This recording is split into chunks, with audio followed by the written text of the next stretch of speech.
The N-Judah line is the Muni Metro's busiest operating line. It was built quite late in San Francisco's history, completed in 1928. Its continued use into modern times owes to the creation of the Sunset Tunnel underneath Buena Vista Park.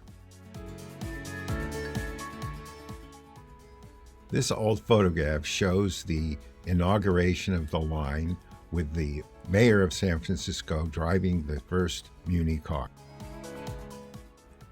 Here we see the operation of the N-Judah today at the western end of the Sunset Tunnel.